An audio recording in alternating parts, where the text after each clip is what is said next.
Dedicou boa parte da súa vida a rescatar do olvido aos persoaxes da Guerra Civil e da dictadura franquista. Iso levoulle a colaborar nos labores de exhumación dos coñecidos como los 13 de Priaranza en outubro de 2000. Foi fundador da Asociación para a Recuperación da Memoria Histórica e vicepresidente durante 11 anos. Por eso, faulle un breve apartado. Se tedes ocasión de botar un ollo á página web, eu quedei fascinadísima coa página web desta asociación porque creo que hagas algún medio de comunicación moi potente, non vi ninguna página de divulgación tan actualizada. O sea, se eu entrei o día 15, a última publicación era do 14, había publicación de 2 días antes. En fin, pareceume, bueno, aí o deixo.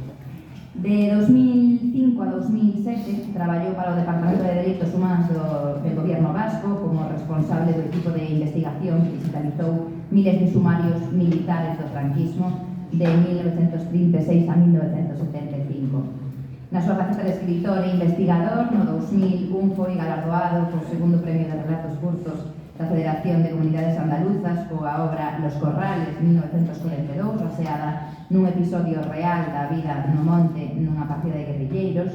No 2003 publicou Las Cosas de Franco, premio al libro del año del Instituto Leonés de Cultura, e obra pioneira na denuncia dos desaparecidos durante a dictadura. No 2005 publicou a primeira edición de El Monte o la Muerte, sobre la organización armada da posguerra da Federación de Guerrillas de León y Galicia. No 2008 publicou Manuel Girón, unha biografía controvertida. En 2011 colaborou en Juan García Arias, el último alcalde republicano de Ponferrada. Tamén colaborou en Maquis, Historia de la guerrilla antifranquista de Secundino Serrano, no 2001, ou La agonía de León, de Carlos Reigoso, no 2004. En decembro do 20 gañou o 7º premio de investigación Antonio Esteve por seu traballo La toga e la venda. Colaborou tamén en varias reportaxes radiofónicas como Las cosas de la vergüenza, merecedor dunha mención especial na 49 edición dos premios Onda, e foi tamén asesor histórico de varios documentais como Girón, La forza de un guerrillero, La guerrilla de la memoria, Así en la tierra como en el cielo, El hombre que murió 2 veces, Los nietos o la trilogía de Atrapados. Aí ves nada. Así que nada, escoitándolo, porque un pouco máis que grazas, Santiago.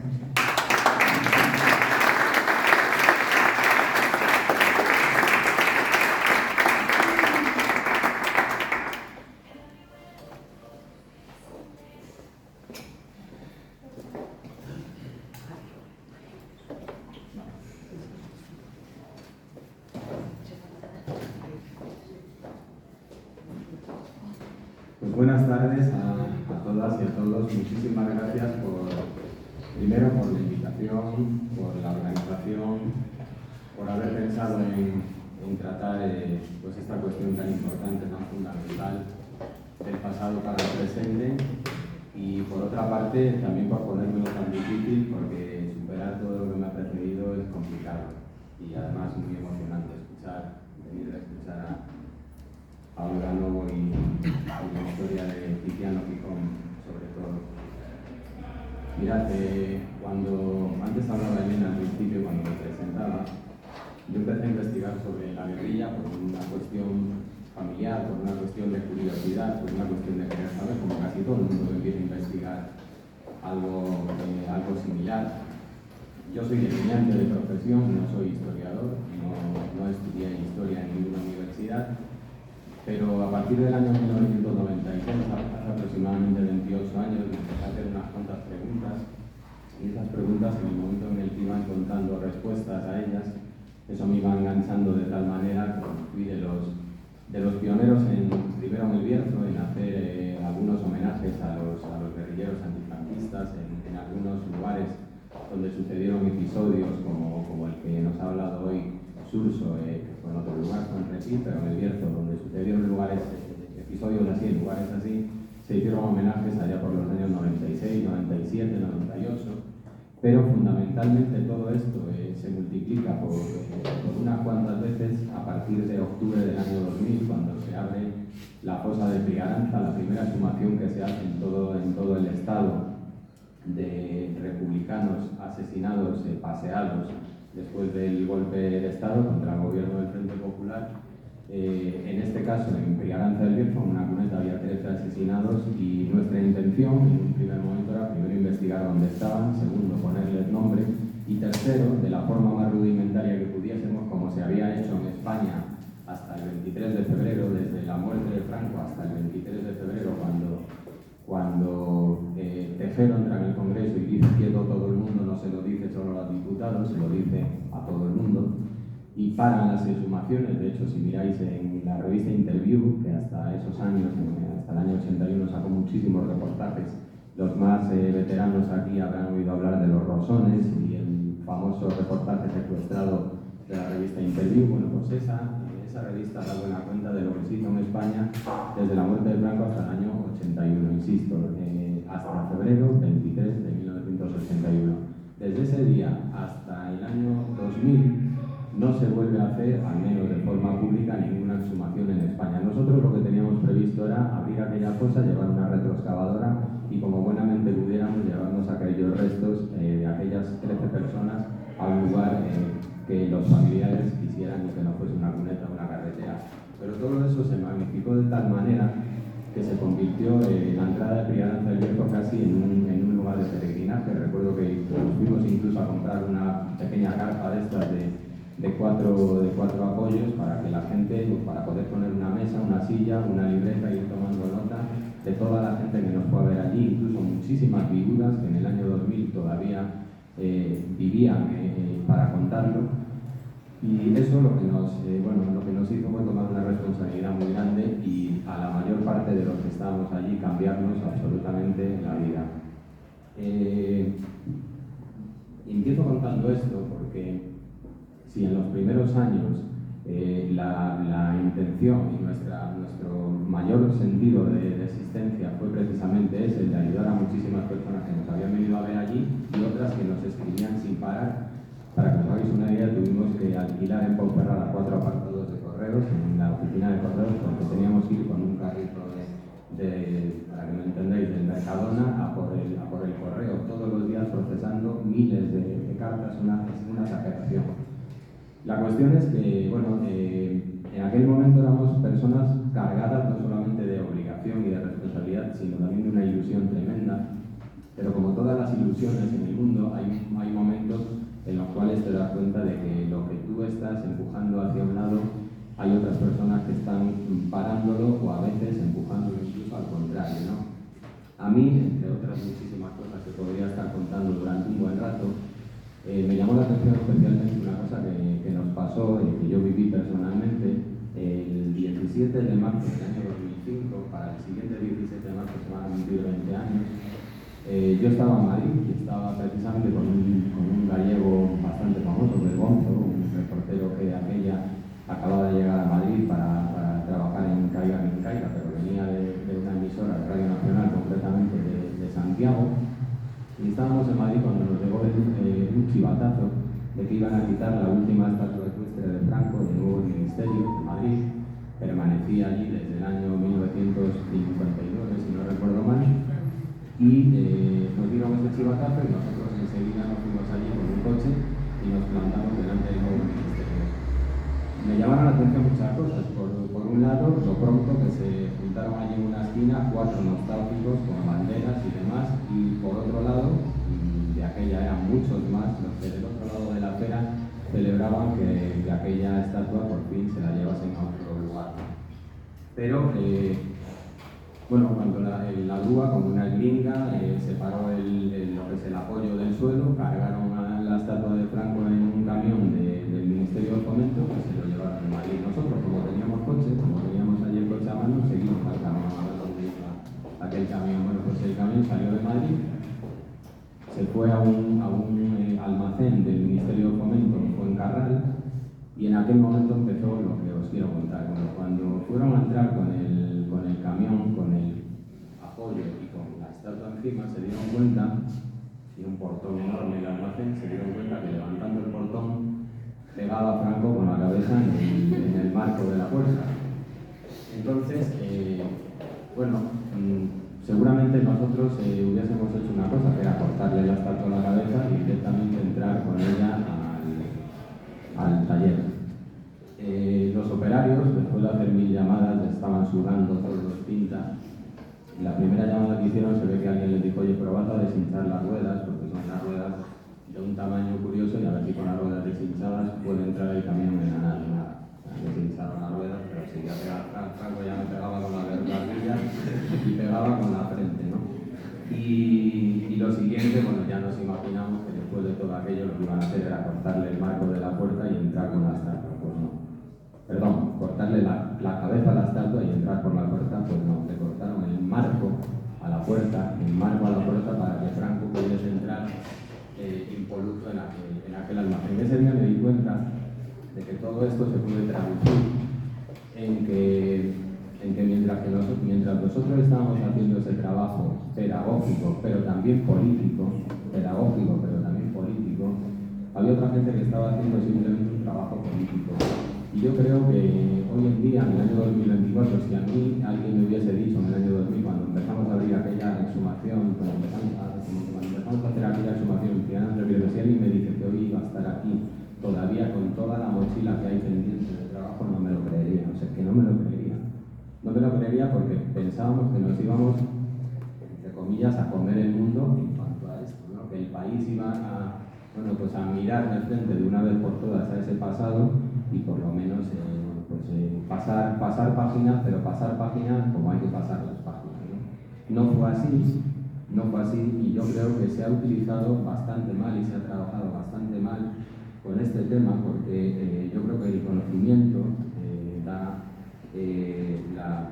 lo da la investigación y la investigación, la obligación que tiene es la divulgación y después de la divulgación y después del conocimiento viene la pedagogía y con esa pedagogía seguramente hoy no estuviésemos ante una involución tan grande y ante unos argumentos tan peregrinos que utiliza muchas veces la extrema derecha ante cosas que cualquier persona que haya investigado las desmontaríamos en 5 minutos, pero que sin embargo pues no se han tratado en una generación, más de una generación que ha pasado desde ese momento, no se han tratado, no se han contado como se tenían que contar y ahora viene la evolución. Bueno, como lo nuestro, lo que a mí me toca, aparte de, lógicamente, hacer política, porque claro que se hace política cuando se habla de memoria histórica, pero como también me importa el conocimiento, la investigación y la divulgación, pues por eso quiero hablar hoy de lo que avanzaba Suso esta mañana, de lo que pasó en Repil, y lo que pasó en Repil, que es un ejemplo de verdad muy gráfico de la importancia precisamente de la investigación y de la divulgación. ¿Por qué? Porque lo que pasó en Vilamea, cuando uno va a Vilamea y pregunta, o cuando uno va a San Vicente al lado y pregunta, es que mataron a un atracador. Sin más. Mataron a un atracador ahí arriba, sí. Bueno, pues ese atracador que mataron seguramente es el culpable de que hoy estemos aquí celebrando estas jornadas, porque seguramente estas jornadas también empezaron a pensarse en el momento en el cual se habló de lo que pasó en Vilamea después de las jornadas que se hicieron en Repil, que se llevan haciendo muchísimos años y en concreto después de este año 24. Fijaos lo que es una historia de un atracador que al final, un atracador anónimo que al final resultó ser el causante de todo esto, ¿no? Por poneros un poco en antecedentes, en 1936, eso ya es sabido por todos lo que sucedió, se produce un golpe de Estado contra el gobierno del Frente Popular en la Segunda República. Y es un fin de semana, el 18 de julio, el 19 de julio no pasa, nada notorio en la mayor parte de las villas y de los pueblos de todo el país. Y el lunes, el 20 de julio, en muchas capitales de provincia y en otras ciudades importantes de las provincias, sobre todo en la zona que luego permanecería bajo control sublevado, empiezan las detenciones y empiezan justo de arriba abajo. Empiezan por los alcaldes, empiezan por los sindicalistas, empiezan por los maestros, por los médicos, etcétera, etcétera, etcétera, y acaban, y eso cronológicamente se retrasa unas semanas, acaban por el pueblo. El pueblo en sí, la gente que empiezan a sacar de sus casas, a pasear y a no tener, ni siquiera la posibilidad de defenderse en un juicio, que por cierto tampoco era mucha garantía de nada. Pero por ahí pasa la primera fase de esa represión, en la cual muchos de ellos deciden quedarse en sus casas porque piensan que no les va a pasar nada porque nada han hecho, se equivocan. En el momento en el cual todo eso ya empieza a ser público, los que van detrás se escapan de sus casas y se ocultan en su mayor parte en las cercanías de sus localidades. Cuando las fuerzas represivas empiezan a tener conocimiento de eso, lo que hacen es reprimir a sus familias. Para salvar a sus familias, esos hombres y mujeres en muchos casos se van al frente de guerra más cercano, que era el frente de Asturias, como hizo Tiziano Gijón y como hicieron cientos y miles de personas de todas estas zonas. Cuando la guerra acaba en Asturias, muchas veces cuando vimos a los investigadores, historiadores hablar del final de la guerra, la guerrilla empieza cuando acaba la guerra en el 39. Claro que la guerra en el 39 acaba en Madrid, o acaba en Valencia, o acaba en Alicante, pero es que en el Bierzo, en Galicia, acabó el 20 de julio de 1936, o sea, acabó 3 años antes. Cuando el 1 de abril del año 39 el parte de guerra dice que la guerra ha terminado, hay gente que lleva casi 3 años en el monte resistiendo. En el frente de Asturias, la guerra acaba en octubre de 1937 y ahí los supervivientes del Frente Republicano se ven ante una tesitura: formar. Los que intentan salir son detenidos en alta mar, la mayor parte de ellos, trasladados otra vez a tierra, se los llevan a Camposancos, en Pontevedra, los fusilan, se los llevan a muchísimas capitales de provincia donde son sometidos a consejos de guerra y en un porcentaje muy grande fusilados. Y por otra parte, salir hacia la provincia de Lugo es muy peligroso porque ya está tomada por los sublevados desde el 36. Salir hacia lo que hoy es Cantabria, lo mismo, aunque cayó más tarde, en junio del 37, pero seguía siendo igual de peligroso. Y lo que hace la mayor parte de ellos es trasladarse hacia el interior y camino de Portugal. Si uno tira una línea recta camino de Portugal, tiene que pasar necesariamente por la provincia de León y sobre todo por el Bierzo, Valdeorras y Cabrera. Esas tres comarcas tienen en común unas cuantas cosas: que los guerrilleros, cuando iban camino a Portugal, se dan cuenta que es un punto totalmente estratégico. No solamente quienes conocen esas zonas, que hay muchos conocedores de esas zonas que pasan por ahí, que incluso hacen de guías, sino también los propios asturianos que nunca habían estado allí y que muchos de ellos tienen una preparación académica, incluso militar, muy superior a algunos de los hombres y mujeres que habían ido al principio desde todas estas zonas hacia Asturias. Cuando llegan a Portugal se dan cuenta de la realidad, y la realidad es que en Portugal está Oliveira Salazar, hay otra dictadura prácticamente igual que la española, si bien, pues no tan sangrienta, igual de colaboracionista que otros regímenes, y lo que hacen es que cada hombre y mujer que van deteniendo en Portugal lo entregan en la frontera a las autoridades españolas, y en la mayor parte de los casos les sucede exactamente lo mismo que si los hubiesen detenido al acabar la guerra en Asturias. Acaban delante de un tribunal y delante de un paredón. Cuando se dan cuenta que ningún lugar es seguro, salvo esa zona que vieron de camino, que es, como os digo, Cabrera, Bierzo y Valdeorras, ahí se instalan. Y se instalan ahí justo cuando termina la guerra prácticamente. Pero termina la guerra y ya se está cociendo el inicio de la Segunda Guerra Mundial. La guerra en España fue el gran banco de pruebas de la Segunda Guerra Mundial, y cuando ya se barrunta que va a empezar un conflicto internacional, lo que piensan esos hombres y esas mujeres es precisamente en constituirse como un ejército en la retaguardia, como un ejército dentro de España, para cuando las fuerzas aliadas, sin ninguna duda, entren en España después de acabada la Segunda Guerra Mundial, después de vencido el nazismo y el fascismo, pues permanecer y sobrevivir dentro de España. Eso hacen, fundan la Federación de Guerrillas de León y Galicia, se firman los estatutos en el invierno de 1941, pero la primera asamblea, por cuestiones de distancia, por cuestiones organizativas y sobre todo condiciones meteorológicas, se celebra en abril de 1942 en un lugar que se llama Ferradillo, un sitio precioso al sur de Ponferrada, en la sierra de los Montes Aquilianos.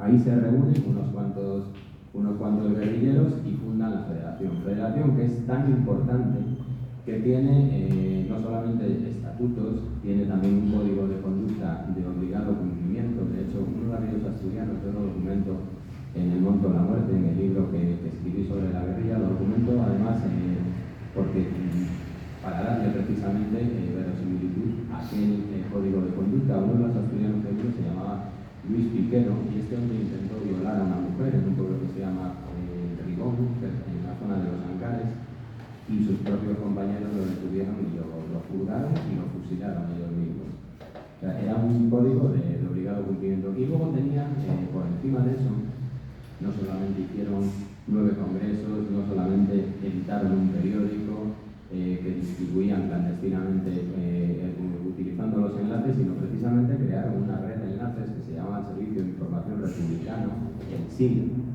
que agrupaba por una parte la Federación a los guerrilleros y por otra parte el SIR a la guerrilla del llano, que era la guerrilla más importante, el apoyo de los guerrilleros en los pueblos, fundamental para que en muchos casos estuviesen, como en el caso del piloto, casi 30 años en el monte sobreviviendo.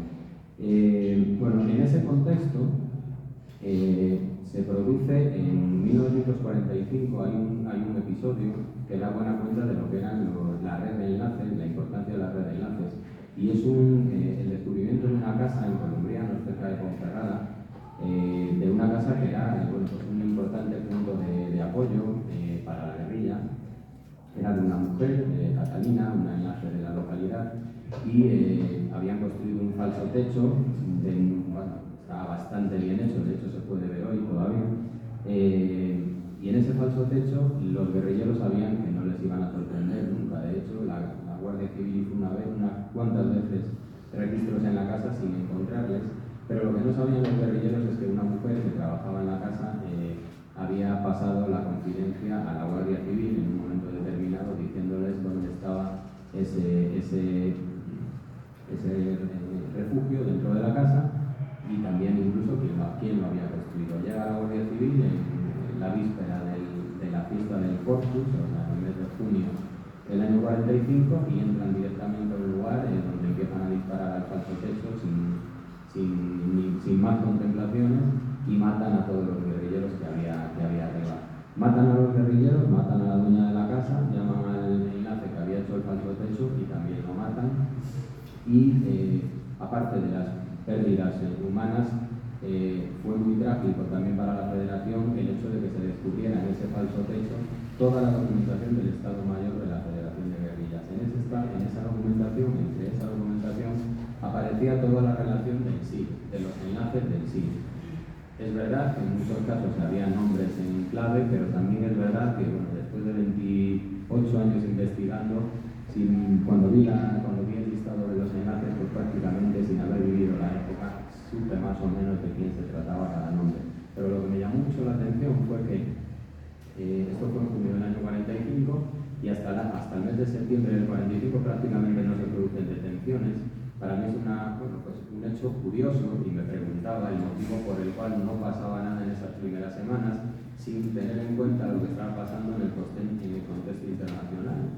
¿Qué acababa de pasar en el mundo? Bueno, pues que Hitler se había suicidado en el búnker de Berlín, que el ejército soviético había entrado en la capital alemana, que la guerra en Europa había terminado, pero que no había terminado en el resto del mundo. Las bombas de Hiroshima y Nagasaki se tiran en agosto del año 45 y luego después de eso se produce la capitulación de Japón. Fue en ese momento cuando las potencias aliadas deciden no entrar en España o se empiezan a intuir que no tienen ninguna intención de intervenir en España, cuando Franco varias cosas que tenía pendientes por ahí el tipo, entre otras actuar contra los enlaces de la Federación. A partir de finales de agosto, septiembre del año 45 se producen una serie de detenciones brutales.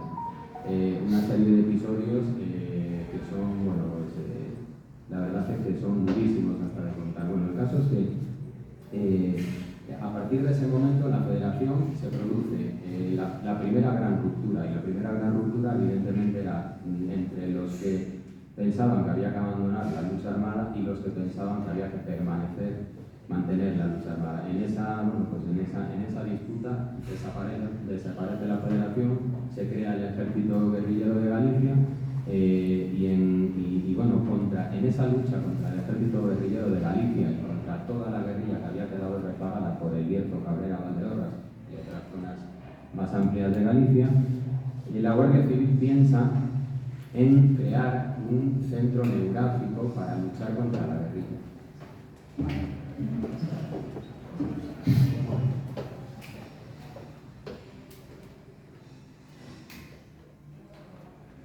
¿Por qué el Bierzo, Cabrera y Valdeorras son zonas estratégicamente perfectas para establecer allí el germen de la guerrilla? Pues muy sencillo. Primero, por la propia geografía de la zona, y segundo, por una cuestión que hoy en día, además, con esto de Google Maps se ve perfectamente. Si ponéis una chincheta en medio de esas tres comarcas y miráis la distancia a cualquier capital de provincia, no baja de los 100 kilómetros, tanto Lugo como Orense, como León, como Zamora, por no hablar ya de Oviedo y demás, ¿no? O sea, está separada de todas las capitales de provincia, que es donde se toman las grandes decisiones y las grandes movilizaciones de las tropas, del ejército, de la Guardia Civil, de cualquier cuerpo militar. Si hay una operación contra ellos, se toma esa decisión desde las capitales y las fuerzas están ahí en las capitales. Hago un inciso diciendo, tanto lo que pasó en Repil como lo que pasó en otros muchos lugares pequeños no salió del cuartelillo de la esquina del pueblo siguiente. O sea, había un pacto, de alguna manera, un pacto tácito entre esos 3 o 4 guardias destinados en el pueblo de al lado y los guerrilleros que permanecían en el pueblo. No digo que fuesen a jugar la partida, pero obviamente había pues un pacto de no agresión, salvo que no quedase más remedio. Digo lo de Repil porque de Repil vinieron fuerzas de Lugo, fuerzas de León, fuerzas de muchísimas capitales, llegaron allí. En muchos casos incluso se llegó a juzgar a mandos de la Guardia Civil por no actuar. O sea, porque había vecinos que denunciaban que en las fiestas del pueblo, lo sabe bien Suso lo que pasó en Repil, en las fiestas del pueblo bailaban incluso con las mozas los guerrilleros pocos días antes de que tuviese lugar aquel combate. Lo que no se esperaba ni ellos ni muchos en casos similares era precisamente eso, ¿no? Que iban a venir fuerzas de otros lugares. Bueno, pues por esa circunstancia de la distancia de las capitales, la Guardia Civil piensa en crear un cuerpo especial. El cuerpo especial lo instalan en Ponferrada y se llama el sector interprovincial, precisamente por eso, porque aglutina todas las provincias y el centro neurálgico que es Ponferrada.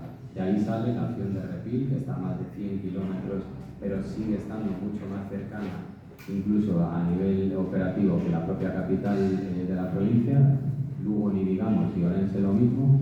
Y entonces, en ese contexto del sector interprovincial, la Guardia Civil manda a dirigir a ese sector al comandante Miguel Arricivita. Cuando viene Miguel Arricivita, cuando llega a Ponferrada, él tiene las manos completamente libres para hacer lo que le dé absolutamente la gana. Tiene un presupuesto que triplica al de cualquier comandancia, o sea, un cuerpo que estaba instalado en Ponferrada tiene el triple de presupuesto que la propia comandancia de León, de la capital, o que la propia comandancia de Lugo, de Orense y de otras provincias.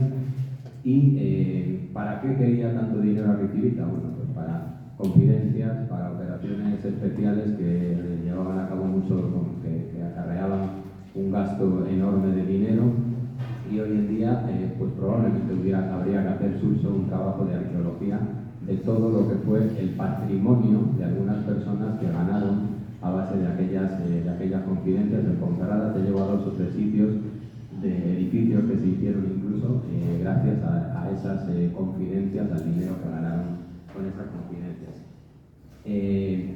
Cuando Miguel Arricivita llega aquí, como os digo, una de las confidencias le llevan a Repil. En Repil estaba en la segunda agrupación del ejército guerrillero, la dirigía un hombre de Dragón. El otro día en la recreación histórica que hablábamos por la mañana, se hizo en un pueblo que se llama Torres, de la zona de Asnovais, y ahí se recreó un episodio que sucedió en una iglesia, que fueron a buscar al cura de Dragonte, porque había abusado de varias mujeres, porque era un tipo que había hecho listas en 1936 y en el año 45 fueron y acabaron con su vida delante de todo el pueblo. Los sometieron ahí a una especie de juicio y lo mataron.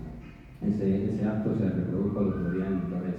Bueno, pues el protagonista de ese acto, aparte del cura Reces Vinto, fue el hombre que había sufrido sus represalias, que se llamaba Evaristo González, y le llamaban Roces. Antes, cuando Surso habló por la mañana a última hora, me enseñó una fotografía del propio Roces, que siguió la Guardia Civil cuando le asesinó en Repil.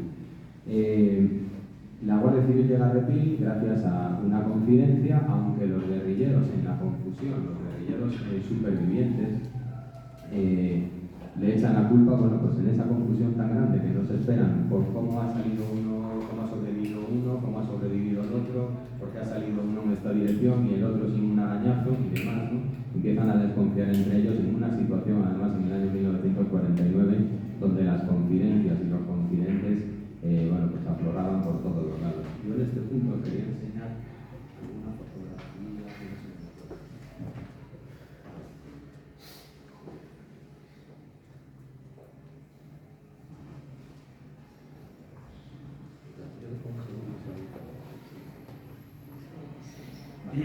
Bueno.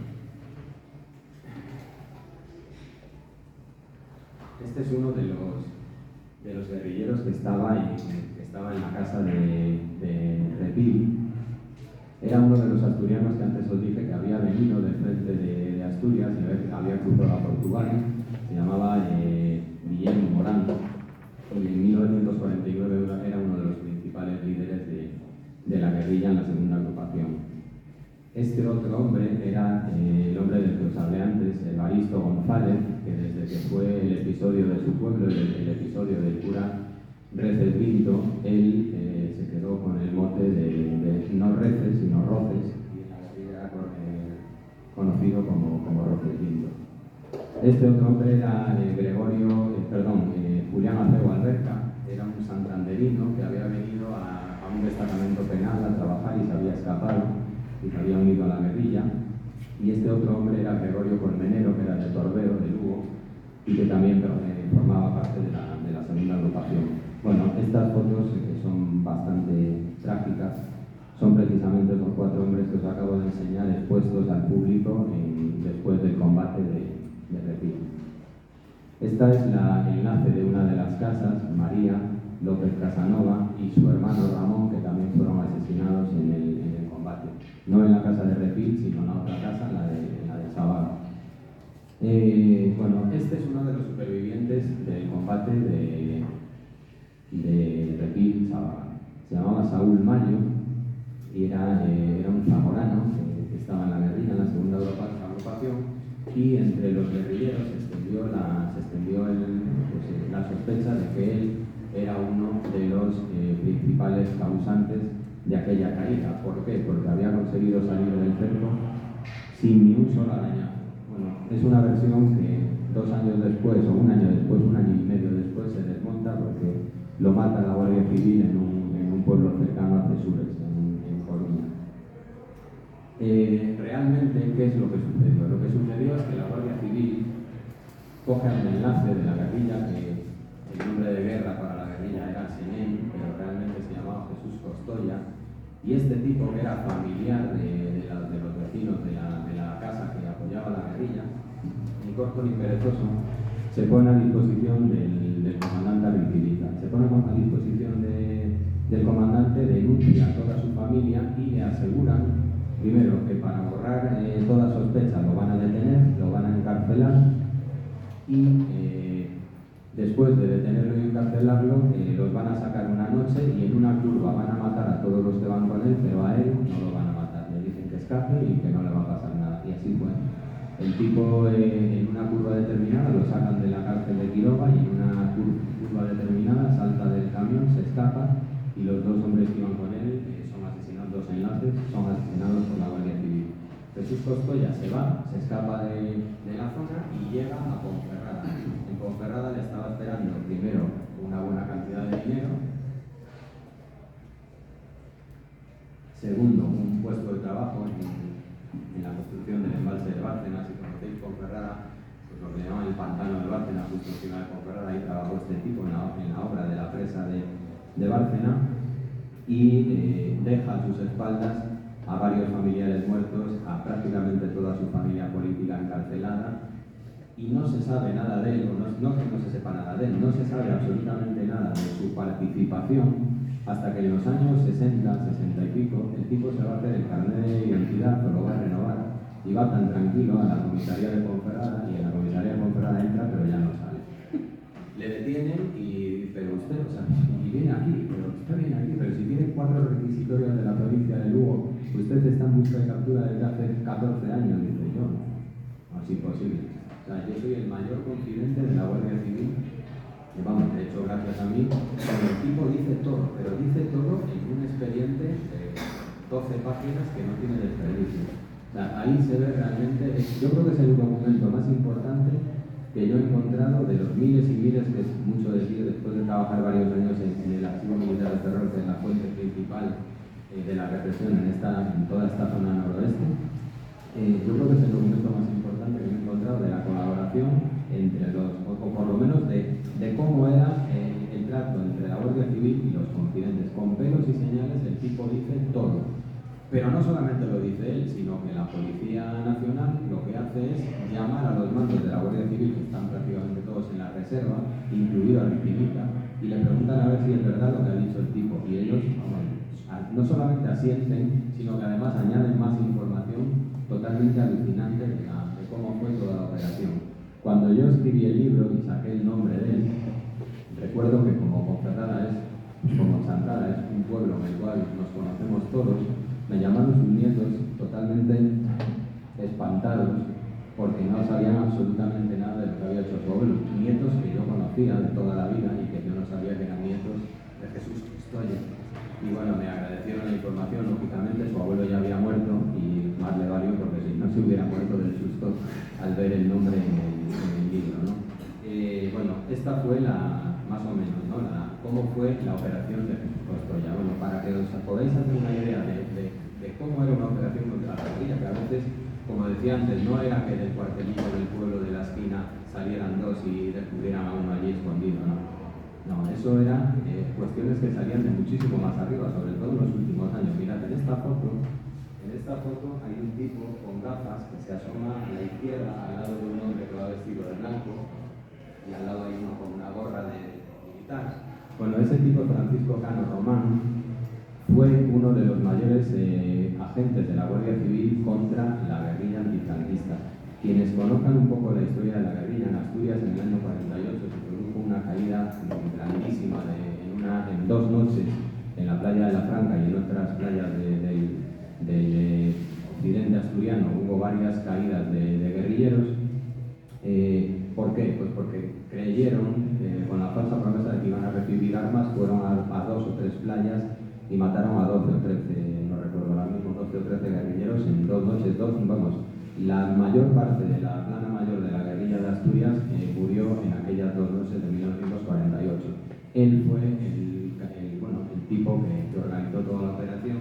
De hecho, si conocíais a Emilio Romero, franquista y novelista, ganador del premio Planeta en el año 64 con una novela que se titula La paz empieza nunca. Hay una película que también se llama La paz empieza nunca de Marsillach, que es el protagonista. Bueno, pues en esa película explica perfectamente aquella operación de Asturias que fue la antesala de lo que pasó en Chavaga, de lo que pasó en otras zonas de Lugo, en Remesar, en 1949 también, en varias caídas de guerrilleros que tuvieron todas el mismo denominador común, que fue la actuación de este tipo, el Francisco Cano Román, que incluso los guerrilleros supervivientes, a los cuales yo conocí pues, prácticamente a todos, me hablaron de este tipo y todos mordieron completamente el anzuelo que les puso y bueno, al final consiguió pues, sobrevivir, se murió en su cama tranquilamente en los años previos a la muerte de Franco. Bueno, ¿quién es este hombre? Bueno, pues este hombre es el único superviviente del combate de Repil, del que tenemos referencias después de 1949, después de 1950. Este es pues hasta el momento en el que empezamos a investigar sobre este tema, pues ese atracador, sin más, que habían matado Vilamián. Bueno, cuando él se escapa en 1949, consigue escapar del combate de Repil, consigue escapar de forma milagrosa. Un disparo le atraviesa la mandíbula, le arranca prácticamente todos los dientes y llega con una infección horrible al borde de la muerte a casa del cura de Cereixa. Allí lo cura. Bueno, pues este hombre era, como os digo, Fermín Gutiérrez Lara, era de un pueblo que se llamaba La Torera, de la cuenca minera del Langreo. Era un hombre que tenía pues una familia muy extensa, eran 9 hermanos, y tuvo en su familia pues todo este esquema represivo lo sufrió en su familia. Sus hermanos que fueron paseados, otros hermanos que murieron en el frente, otros hermanos que murieron en la cárcel, otros hermanos que fueron fusilados. Total que de los 9 hermanos que eran, quedaron él y otras 2 hermanas. Afortunadamente, una de sus hermanas tuvo descendencia, tuvo un hijo, entre otros, que se llama Víctor y que es una persona fantástica, que esta mañana Suso ha enseñado una foto de él sujetando al mismo tiempo una foto de Fermín. Esta foto es anterior a Repil, si os fijáis no tiene ninguna marca en la cara, y gracias sobre todo a haber conocido a Víctor, pues hoy tenemos mucha más información. Fermín estaba haciendo el servicio militar en Pamplona. Cuando empieza la guerra, ellos eran republicanos convencidos, ellos eran socialistas convencidos, y cuando estalla la guerra, él está haciendo la mili en Pamplona, pero rápidamente se pasa a las filas republicanas y combate en el norte y se va replegando hasta que llega a su propia zona, a su propia tierra, Asturias, y ahí acaba la historia del ejército republicano en el Frente Norte. Es detenido, es encarcelado y cuando sale es incluso ingresado en una colonia penitenciaria. Cuando redime su condena, el tipo sigue colaborando con la guerrilla. Comienza a colaborar con la guerrilla, y en 1946 hay una caída importante en Asturias de varios miembros del Partido Comunista, y él, antes de ser detenido, o antes de que pueda ser detenido, o que se puedan algunos de los detenidos puedan dar su nombre, él se va de Asturias. No se va clandestinamente, sino que abandona Asturias, supongo que con la documentación legal, y llega al Bierzo. Y en el Bierzo, cuando se va a poner a trabajar en la mina, que era su trabajo, él era minero, ahí ya llega directamente la noticia de que han ido a detenerle a Asturias y que no le han cogido y que van ya siguiendo su rastro, y el rastro le lleva a las fuerzas al Bierzo. Se escapa y utiliza precisamente, hoy hablábamos de ello porque además creo que da también para una buena investigación, utiliza la línea férrea que viene de más allá, pero que une el Bierzo con la zona de la salida del Sil, de la provincia de León, Orense, Lugo y demás. Esa zona de acción tanto de la Federación al principio como luego del ejército guerrillero tiene mucho que ver con la línea ferroviaria. Él abandona el Bierzo relativamente rápido. Yo creo que lo hace precisamente clandestinamente en el tren, y se va a la zona primero de los albareros. Los albareros de los pueblos al lado de Montefurado, que tenía daba muchísimo apoyo a la guerrilla.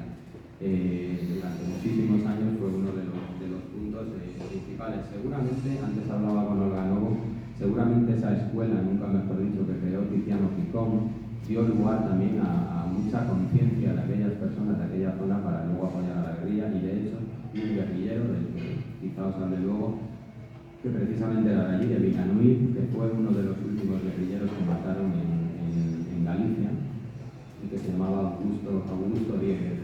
Este hombre, cuando Tiziano Picón fue maestro en Villanuy, seguramente fue su maestro, porque era un hombre que este guerrillero no venía de la guerra civil, sino que venía de ser enlace en el año 45, con lo cual habría nacido, yo calculo, en el año 22, 24, 25, por ahí, con lo cual era un niño en la guerra, y seguramente durante los últimos años de la República Tiziano Picón fue su propio profesor, su propio maestro. Bueno, hay un relato de cómo es la huida de Segura Pero más allá de los relatos, yo quiero aquí agradecer, bueno, lo he hecho muchísimas veces, pero no me voy a cansar de hacerlo, el trabajo.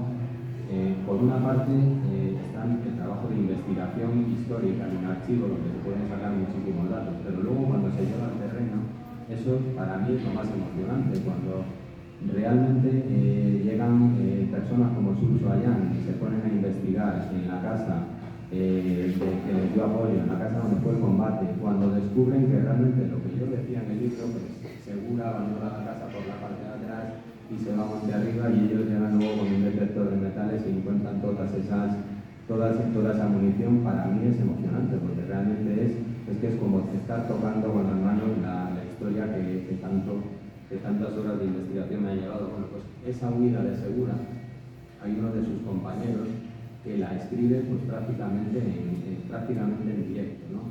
Y dice así: Segura ha conseguido escapar seguido, pero no sabemos nada de Saúl, que también estaba en el lugar del combate. Para nosotros, después de la gran pérdida de nuestros 4 jefes y guerrilleros, además de los dueños de la casa, la gran preocupación era encontrar a Segura.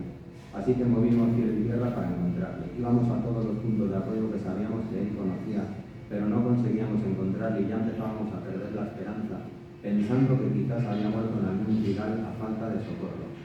Después de 10 o 12 días más tarde nos dio la idea de pasar por un punto de apoyo en el que Segura había estado de paso alguna vez, y efectivamente este había conseguido llegar, aunque con dificultad, hasta aquella casa, pero le había costado mucho trabajo hacerse reconocer por aquella gente, puesto que un balazo le había atravesado la boca, arrancándole toda la dentadura, y después de varios días pasados en los trigales sin poderse curar, tenía una infección enorme. No se le veían ni los ojos ni la nariz, tenía la cabeza enorme y no hablaba ni una sola palabra, y tan solo por escrito pudo hacerse comprender por aquellas gentes.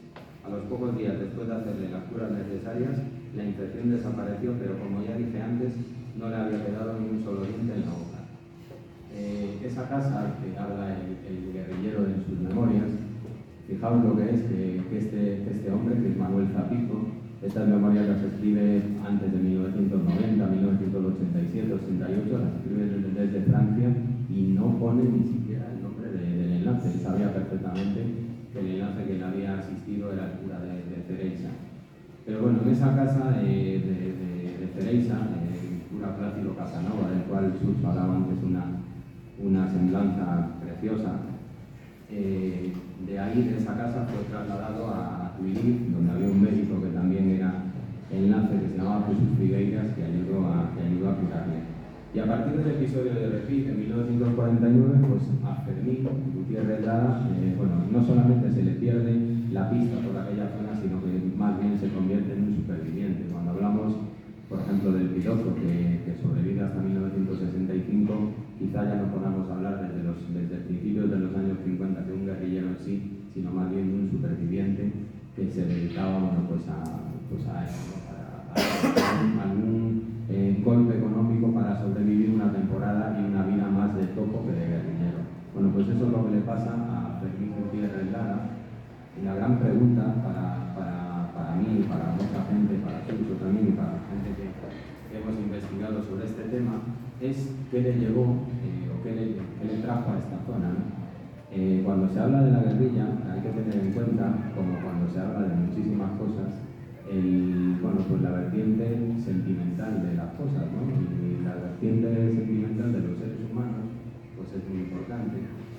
Y a veces lo que se quiere de alguna manera explicar o llevar al campo político, al campo de la acción, al campo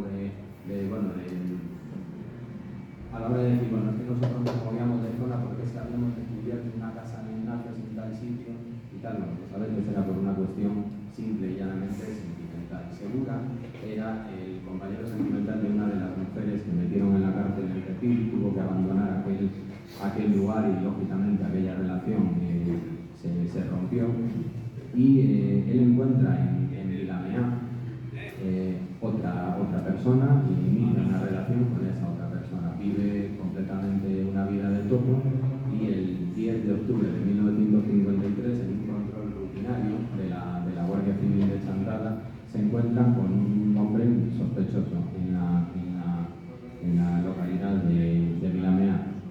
Le echan el alto y obviamente él echa a correr y se mete en la primera casa que encuentran y enseguida se da cuenta de que de allí no puede salir. Había 5 o 6 guardias civiles que estaban al mando del jefe de línea, un tal Guillermo Hernández Lluc, y cuando entra en aquella casa, los guardias, poco antes de entrar, escuchan un disparo y esperan unos instantes y entran en la casa. Cuando entran en la casa, que era de un hombre que se llamaba Darío Dieguez, a las 8 de la mañana entran y descubren a un hombre ensangrentado con un disparo en un lateral de la cabeza, pero se dan cuenta de que está vivo, de que no está muerto. Lo cargan en un jeep, el jeep que les había traído, que les había llevado Vilamea, pero minutos después fallece y le traen a Chantada.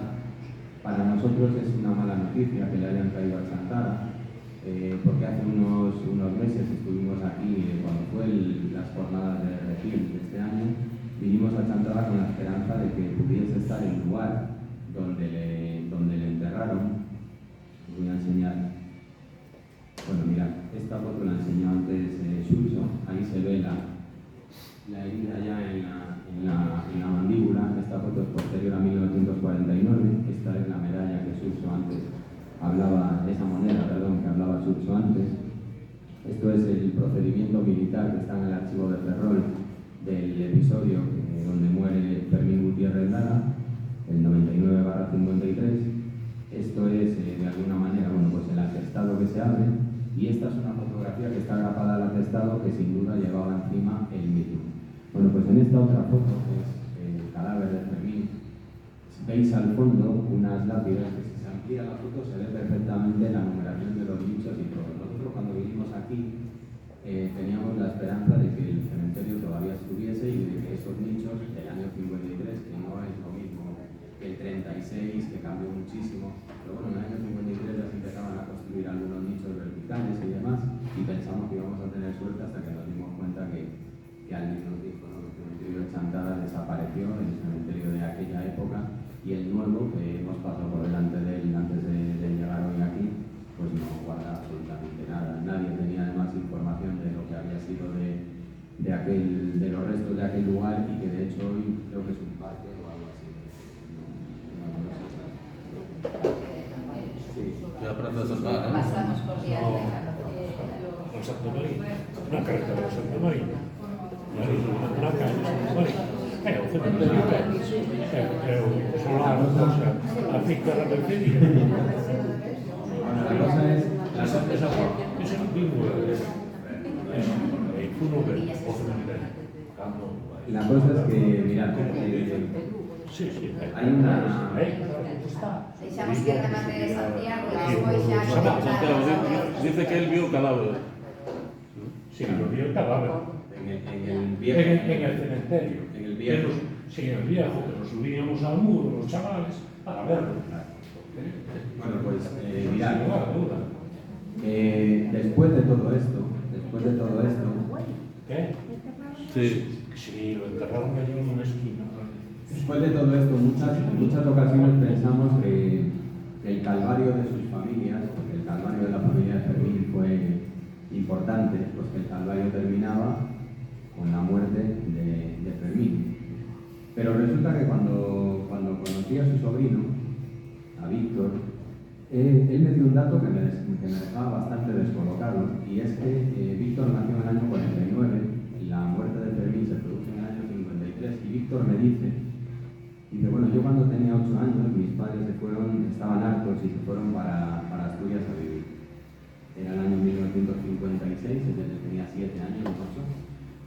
Se fueron para Ciñera de Gordón, y de repente, dice, el día de mi cumpleaños, llegaron unos guardias civiles a mi casa de mis padres, y empezaron a pegar a mi madre, que era hermana de Fermín, y empezaron a clavar en las camas, en los colchones, a volcar los colchones buscando a Fermín. Y yo, claro, le decía, seguro, Víctor, ¿estás seguro de lo que dices? Pues a ver, lo mataron en el 53, no sé cómo en el 56 llega la Guardia Civil a Ciñera de Gordón a buscar eso, ¿no? Claro, pero luego me doy cuenta de un dato que lo aclara absolutamente todo. Mirad, este es el acta de defunción de un hombre que al que llaman Fermín Gómez Segura. Bueno, pues Fermín Gómez Segura no es Fermín Gutiérrez Lara, que era su verdadero nombre. Entonces la Guardia Civil en los últimos años lo que tenía, desde los años, mediados de los años 40, la Guardia Civil, los destacamentos y los cuartelillos, tenía una especie de álbum fotográfico que recuerda mucho al de los futbolistas, donde se ve un nombre y una foto arriba.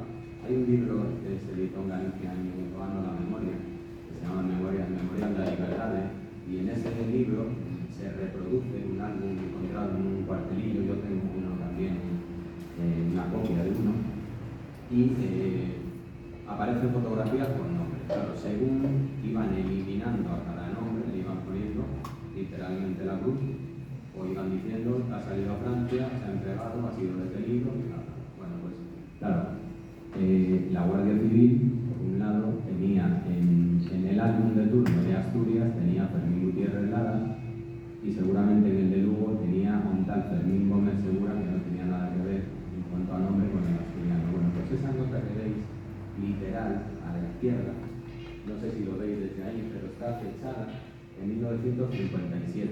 Debajo, aquí justo, antes del sello, pone 15 de octubre de 1957. Ahí lo mataron en el 53, o sea, desde el 53 hasta el 57. La familia sigue con sus torturas, con sus interrogatorios, etcétera, hasta que alguien se da cuenta de que lo mejor es enseñarles la foto. Les enseñan la foto que os he enseñado antes, esta fotografía, y la familia reconoce al cadáver que aparece en la foto y lo identifica como Fermín. Y es en ese momento cuando en la partida de defunción ponen su verdadera identidad y dejan por fin en paz a su familia. Pero con toda esta historia, cada vez que la tocamos aparece una cosa nueva. Yo con susto, bueno, pues hablo bastantes veces, cada mes seguramente, incluso a veces cada semana o cada día. Pues resulta que el otro día, cuando iba a venir aquí, lo puse en las redes sociales y bueno, lo mandé en un grupo de distribución de WhatsApp y demás, lo informé así un poco a la gente que sé que le interesa este tema, ¿no? Y hay una persona, una pareja, vamos, que vivían en Ponferrada y se han venido a vivir aquí, cerca de Chantada, y fue esa persona precisamente la que fue al juzgado a por este documento, a por el acta de defunción, y se ve que la curiosidad le llevó a seguir preguntando y, bueno, pues la última es que la pareja de Fermín Gutiérrez Lara era una mujer que se llamaba Josefa.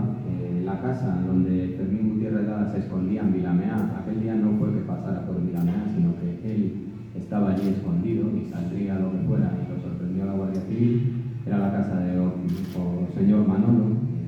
Quien conozca Vilameá no sé si la identificará con ese nombre, pero lo más curioso es que Josefa, la novia de Fermín, vive.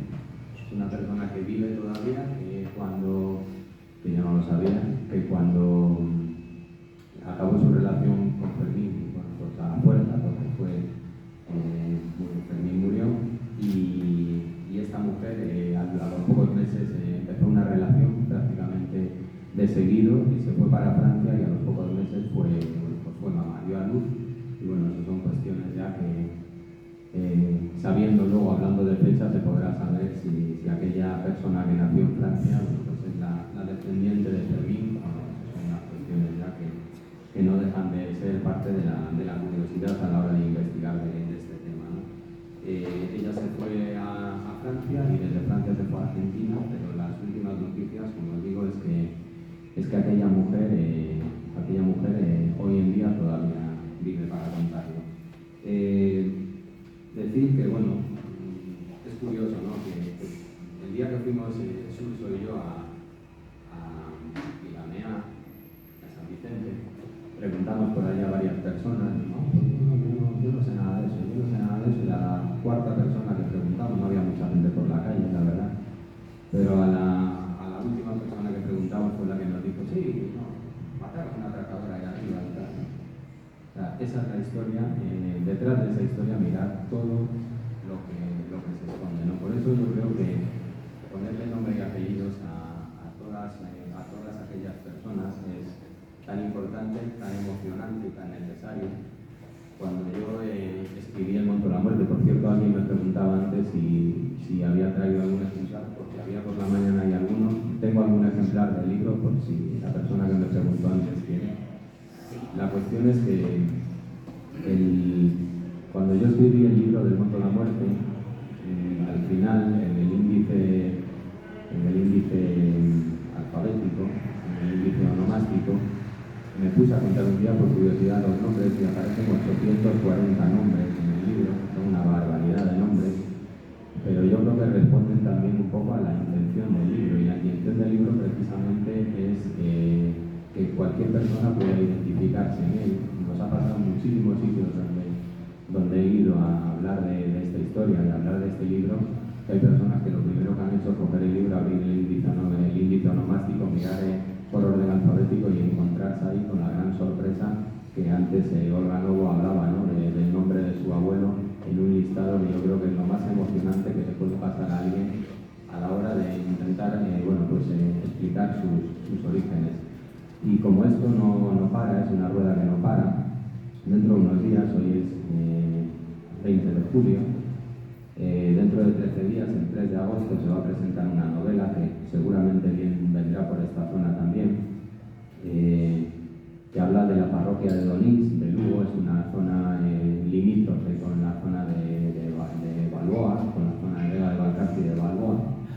Y ahí, en ese libro, que es una novela realmente, la vida de una persona novelada, precisamente es un hombre que aparece en el libro y que su nieto le pasó precisamente eso. Cogió el libro un día en una presentación y cuando vio el nombre de su abuelo se quedó estupefacto y empezó a investigar y se fue al archivo de Ferrol, y ahora yo siempre digo que soy el culpable de las horas de tiempo que, porque le deja de dedicar a otras cosas de su vida, pero acabo de escribir una novela fantástica que la podréis conocer en unos días.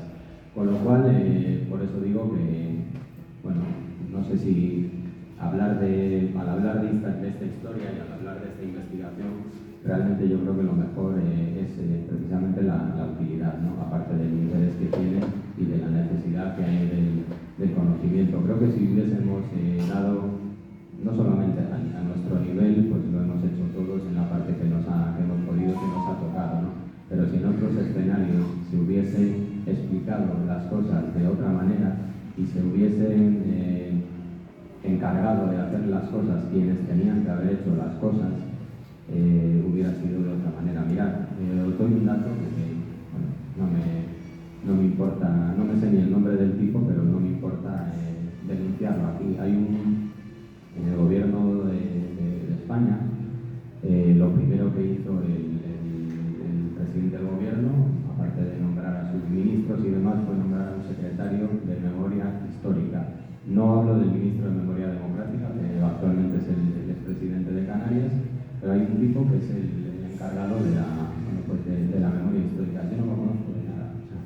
Y os puedo decir que llevo 28 años investigando, no solamente a nivel del Bierzo, que es la zona donde yo vivo, sino a nivel de toda España, miles de nombres, miles de datos, miles de archivos, cosas que no sabes dónde encontrar. Después de la experiencia de tantos años, prácticamente vas a la primera y las encuentras, y yo creo que hay muchísimas más personas así en España que son muchísimo más válidas que una persona que lo único que tiene es un bagaje político para ocupar un puesto.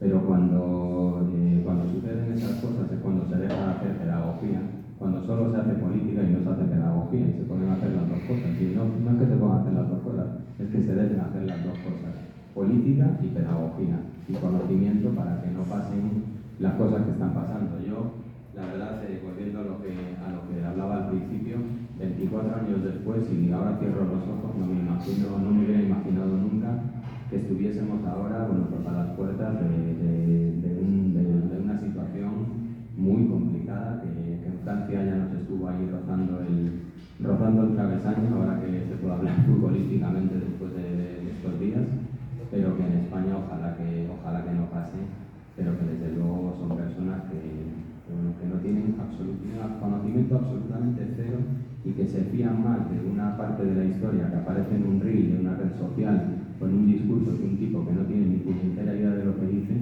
y que no ha podido seguramente o no ha tenido nunca la oportunidad de asistir o de tener un maestro como Tiziano Picón o como otros muchos que hoy en día sí que hacen su trabajo de divulgación y sobre todo de concienciación. Así que bueno, que no pase, pero que lo tengamos presente y que estemos alerta. Muchísimas gracias.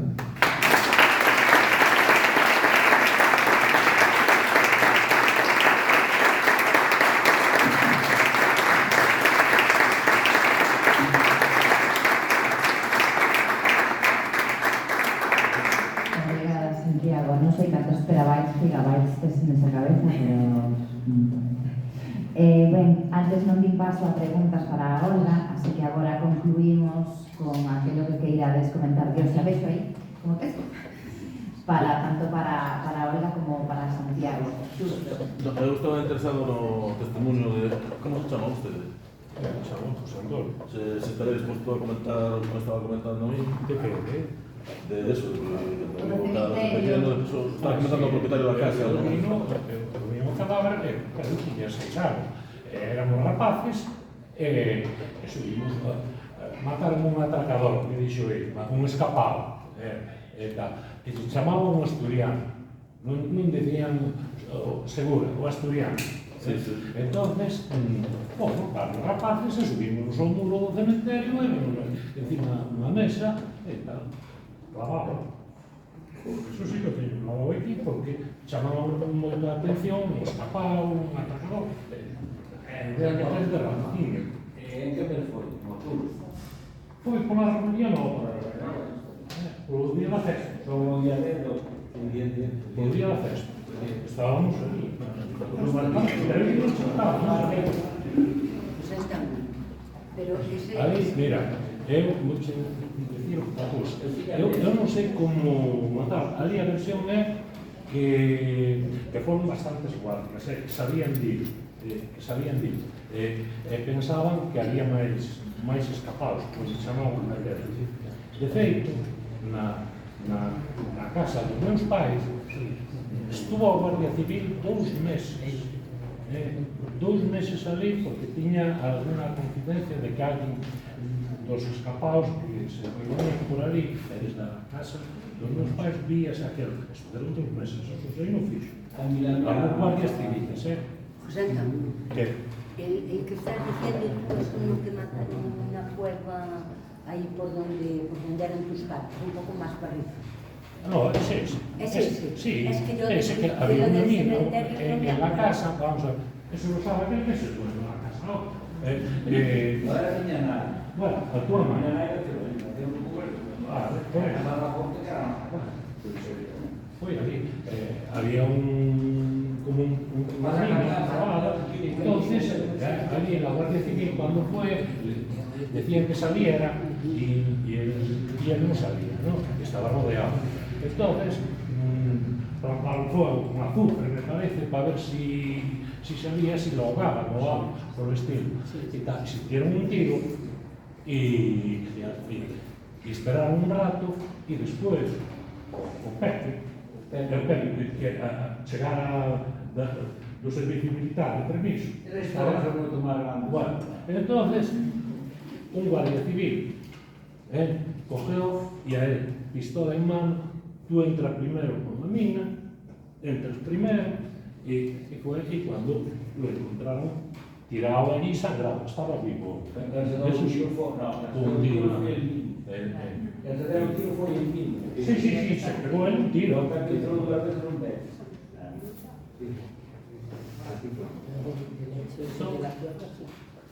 Es así, más o menos, ahora, a mí me interesaba saber la versión, la historia, que es muy... Una cosa es, vamos a ver, lo que se comenta y tal, Yo creo que otra cosa son los datos que...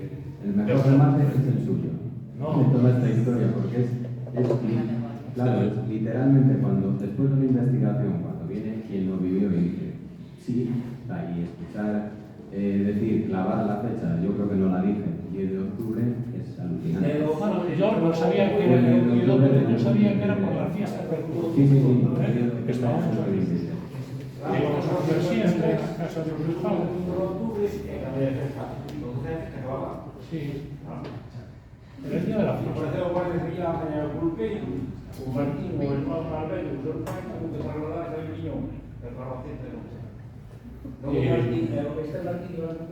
Ahora, yo lo que no, la versión que no sabía era la de Josefa. Esa yo no la vi. Tenía una amante o una compañera sentimental. Pero no, ¿quién es esa Josefa? Eso sí que no lo vi nunca, ¿eh? Yo lo dejo aquí para la próxima. Eso A no ver lo si vi podemos- nunca. Es la primera noticia que Claro. tengo.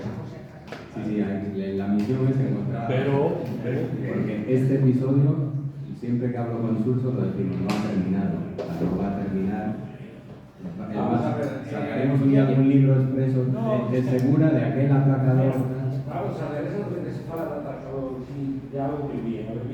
bueno, eso es al final cuando quedaban, pero una de las cosas que sí a mí también me interesaba saber es si pertenecía a un grupo armado, o sea, organizado y tal, o lo que la versión un atracador, un tío que robaba, mataba. Bueno, mira, por Me eso- interesa. Claro, yo cuando digo, y la versión. siempre que hablo de la guerrilla, me gusta siempre incidir en eso de que tenían estatutos, código de conducta, organización de los enlaces, etc. Editaban un periódico, celebraron 9 congresos. Hombre, eso ha estado totalmente documentado. De hecho, el periódico El Guerrillero, creo que el único ejemplar original que queda, bueno, pues tuve la gran suerte de que uno de los enlaces que lo guardó en su casa, hay que tener para guardar uno de esos durante toda la dictadura, pues me lo dio. Y yo lo tengo en mi casa guardado como oro en paño. Bueno, pues después de todo eso, decir que son, no lo digo por cómo la Guardia Civil a punta de pistola decía que había que llamarles. Hay circulares de la Guardia Civil diciendo, además creo que en los anexos de mi libro sale uno de esos circulares, diciendo que se prohíbe expresamente llamar guerrilleros, llamar maquis, que se tiene que llamar bandoleros, atracadores, delincuentes, no sé qué, bueno, toda una retórica. Yo la verdad, primero, la mayor parte de ellos no tenía ni un solo antecedente penal antes de 1936, antes de julio del 36. Segundo, los que se fueron a Francia, el que es atracador aquí, cuando se va a Francia, pues es atracador, pero en Francia. O sea, fueron personas, cuando digo Francia, como digo otros lugares, fueron personas que cuando pudieron salir al exilio, incluso algunos pudieron desarrollar la capacidad que tenían, que a veces esa capacidad que destacaba sobre los demás fue también su condena, porque todo el mundo lo sabe, que aquí casi el que sabía un poquito más que los demás, a veces hasta molestaba, ¿no? Entonces, yo he conocido gente, por ejemplo, conocí a un hombre que se llamaba Dalmiro Alonso, que se fue a Francia con su mujer, estaban los dos en el monte, se fueron a Francia y desde Francia se fueron a Chile. Bueno, pues hoy si alguien va a Chile y se compra un helado, igual que en España hay pues, la famosa marca, yo que sé, Frigo o la que sea, pues los helados más famosos de Chile son propiedad de la familia del guerrillero Dalmiro Alonso García, que era de al lado de Villafranca del Bierzo. O sea, un tipo que se tuvo que escapar de España andando por los Pirineos y llegó a Chile al final y montó una empresa de la que hoy vive su familia todavía, y ya se murió, claro.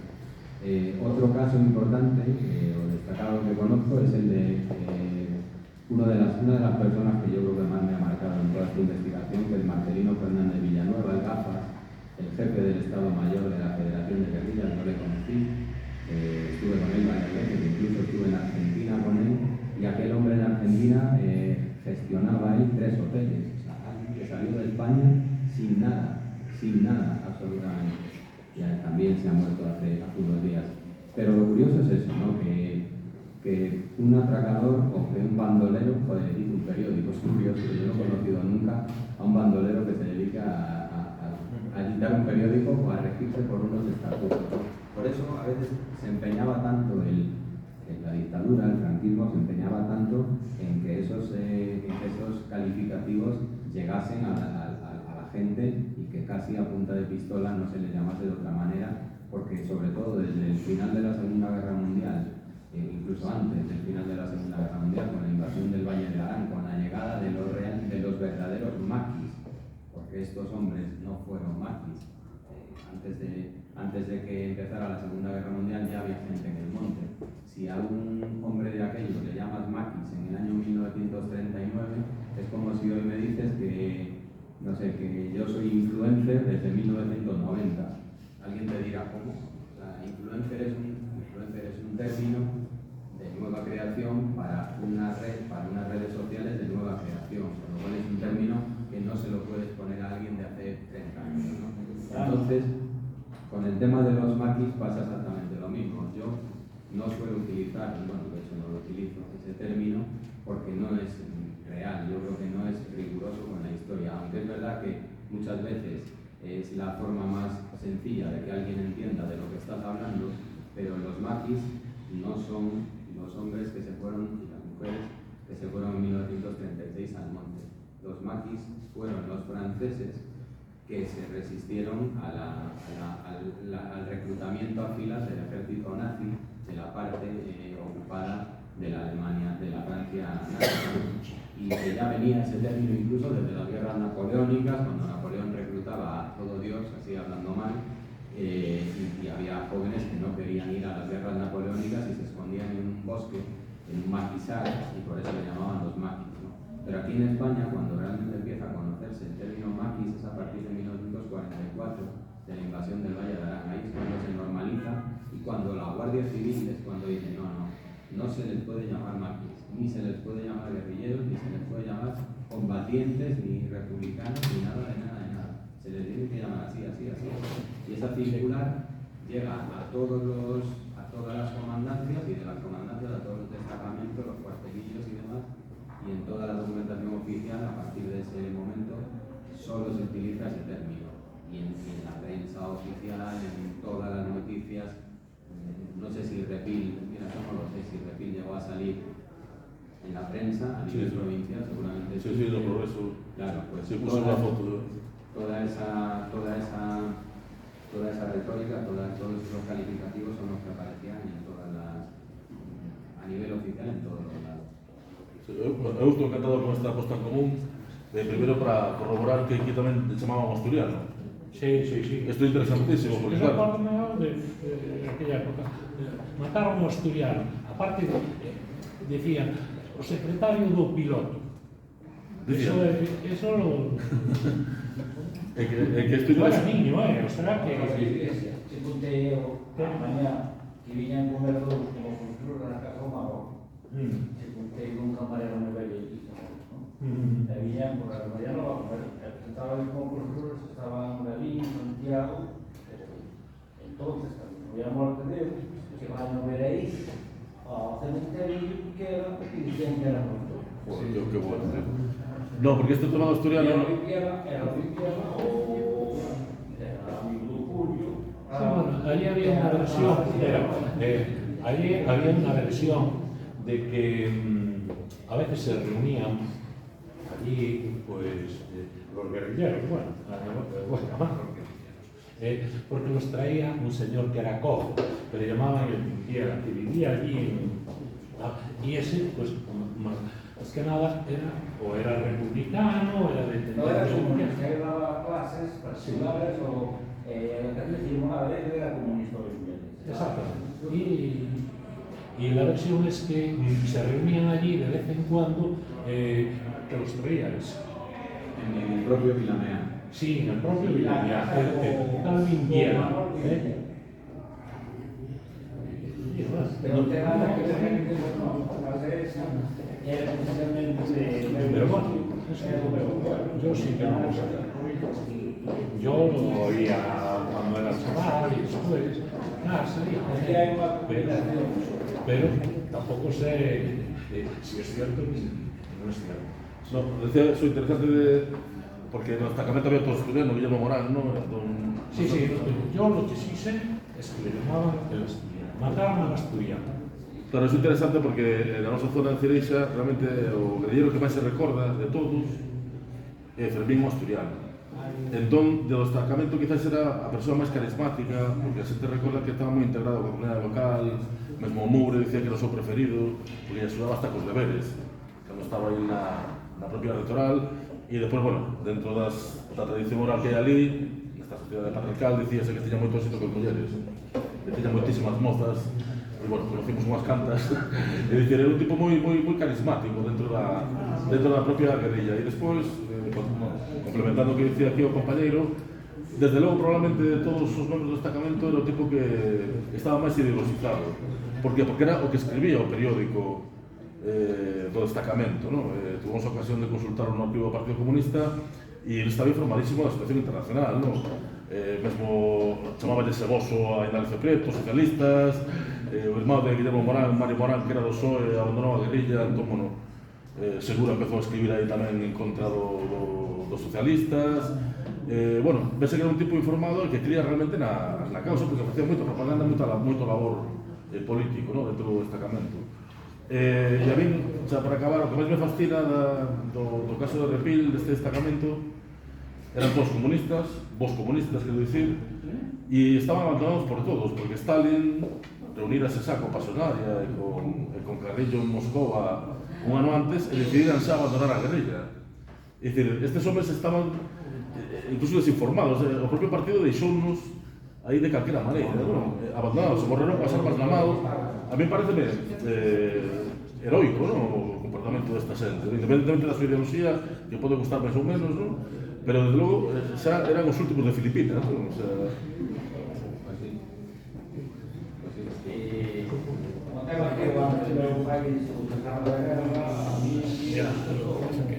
Mira, yo le dije ayer a mi cuñado, de la represión y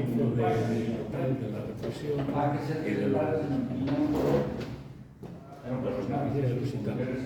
Y él mismo me dijo, Santiago Macías, los robos. Lo que sí sé es que él era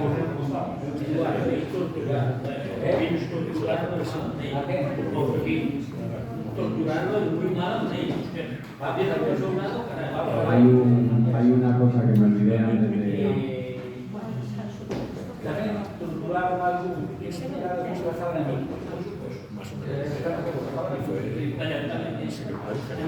Hay un detalle antes que me olvidé de comentaros. A ver, un segundillo, que remata Santiago, porfa. Pues digo que hay un detalle que me olvidé comentaros antes, y es que bueno, pues al comenzar con la asociación, pues empezaron a llegar, como os dice, un montón de información, no solo en aquellas semanas, sino en aquellos años. Pues estuvimos años y años recibiendo información, y un día, ahora unos 15 años aproximadamente, me llamó una profesora de historia del Instituto de Zaragoza y me dijo que bueno, yo te llamo porque he preguntado por tu número de teléfono, me lo han dado y tal, después de dar unas cuantas vueltas.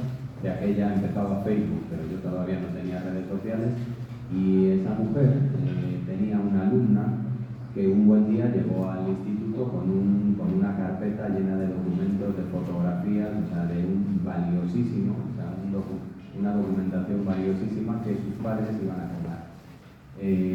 Aquella documentación era de su bisabuelo, o sea, su bisabuelo ya se había muerto hace muchos años, su abuelo se acababa de morir y sus padres, al repartir la herencia y al limpiar, me imagino, la casa familiar, se encontraron con una documentación de su abuelo, capitán de la Guardia Civil, que se había llevado para su casa. Bueno, pues en esa documentación, entre otras cosas, todas estas fotos de los cadáveres expuestos ahí son totalmente inéditas, solamente las tenía ese capitán que se las llevó para su casa, y mirad lo que son las cosas. Que al final, bueno, pues una nieta concienciada, que además es una chica que yo estoy seguro me gustaría contactar de alguna manera con ella, porque no sé ni cómo se llama, porque su profesora tampoco me quiso facilitar el nombre, pero estoy seguro de que ha estudiado historia y que en algún momento se encontrará con toda esta cuestión cuando me toque, ¿no?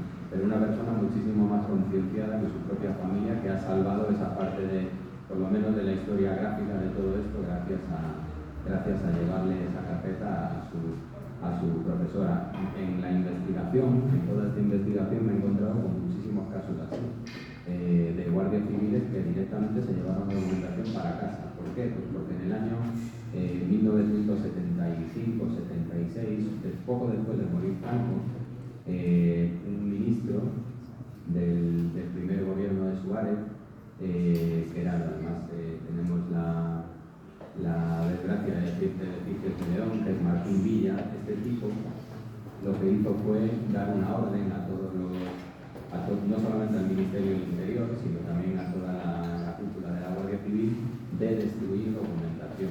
Yo durante mucho tiempo estuve buscando una documentación concreta y en un momento determinado, bueno, que por cuestiones de la vida me tocó parte de la familia política de un guardia civil que fue el encargado de quemar esa documentación por orden de sus superiores, claro, en el patio de la comandancia de Guerra Civil. Me lo dijo, él me dijo, mira, no busques más, esa documentación yo mismo la quemé.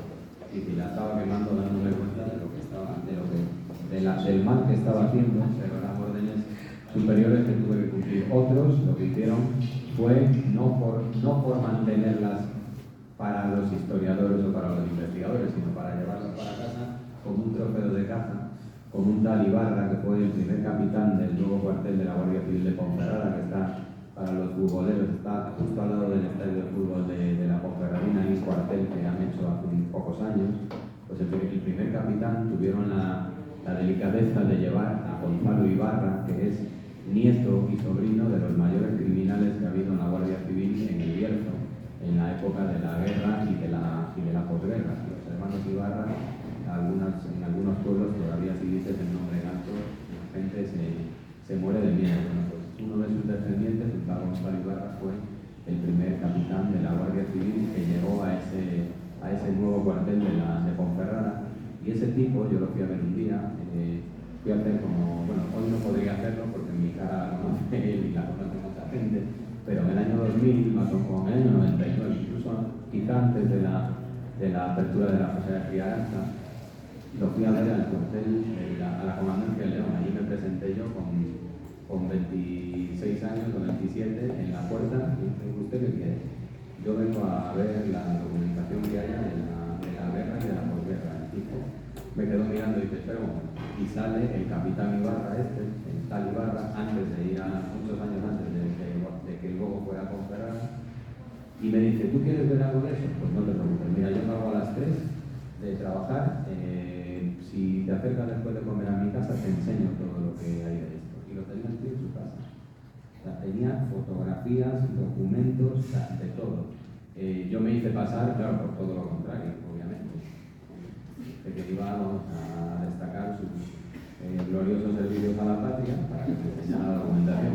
Hoy en día me imagino que cuando se ha dado cuenta que le engañé un poquito, pero sí, a ver, eso me pasó tanto con Ibarra como con otras muchas situaciones por ahí, y eso es la pena. Por eso yo digo que lo importante, la fuente más importante para la investigación no lo dudéis. Si tenéis algún caso similar, si queréis investigar algo sobre este tema, Ferrol. O sea, el archivo militar de Ferrol está todo. Porque incluso las personas que no fueron sometidas a un consejo de guerra aparecen en referencias sobre ellas. Pueden aparecer más o menos, pero aparecen seguro. Desde el maestro Tiziano Picón hasta cualquier miembro de cualquier sociedad campesina que fue juzgado, aunque luego paralelamente le hicieron ese expediente de responsabilidades políticas y de incautación de bienes, originalmente hay un consejo de guerra que le condena y es alucinante. O sea, lo que hay en Ferrol, para quien investigue, es no sé qué comparación poner, pero la podéis imaginar. O sea, algo que os guste, imaginaos que vais a un sitio donde... O sea, una pasada. Y yo tuve la suerte de que hace unos años el gobierno vasco hizo un trabajo de investigación precisamente llevado a indemnizar a las víctimas del franquismo, no solamente vascos, sino también ciudadanos vascos, la gente que ya llevaba más de 20 o 25 años en aquel momento viviendo en Euskadi, pudieron acogerse a una indemnización del gobierno vasco, y para eso hubo que ir a un archivo militar. Y yo cuando fui a Ferrol estuve 2 años y pico, más los años que ya llevaba por mi cuenta yendo, y me acuerdo que por las tardes ese archivo cierra, solo abre de 9 y media a 2, yo creo. Y entonces, claro, yo el primer mes estaba aburrido, allí por las tardes no sabía qué hacer, hasta que me hice amigo de un militar, que también seguramente le conté alguna película de estas para hacerme su amigo. Y al final me dejó ir por las tardes allá a la garita del vigilante y me sacaba allí cajas del Fondo Militar de León, de Lugo, de Orense, o sea, para escribir otro libro. Y pude digitalizar, pues, creo que cuando volví para Ponferrada, me parece que traía unas 150.000 imágenes digitalizadas. Eso es una vida procesando, porque eso no es un libro que tú puedas buscar una palabra como si fuese en Word, ¿no? Eso es una foto de un documento donde tú tienes que leerlo para saber lo que pone ahí, ¿no? Y son años y años y años, pero es verdad que es una información valiosísima. Y que si, bueno, yo esa documentación siempre digo, yo la tengo, y si la tengo yo, la tengo a disposición de cualquier persona que lo pueda necesitar. No es que tenga de Galicia lo mismo que tengo de León, sobre todo de la comarca del Bierzo, pero sí que es verdad que paralelamente hay veces que hay casos como el de Repil, por ejemplo, donde asesinan a un montón de gente que había tenido su actividad también en el Bierzo, y tengo ese procedimiento militar entero. Y muchas veces, bueno, pues otras personas que están buscando por otros lugares, pues resulta que se da la casualidad que yo lo tengo. O sea que si en algún momento, de verdad, si necesitáis algún empujón, alguna ayuda o alguna documentación que nos pueda ayudar, de verdad no lo dudéis, y a mí me encontráis fácil. Vale, gracias.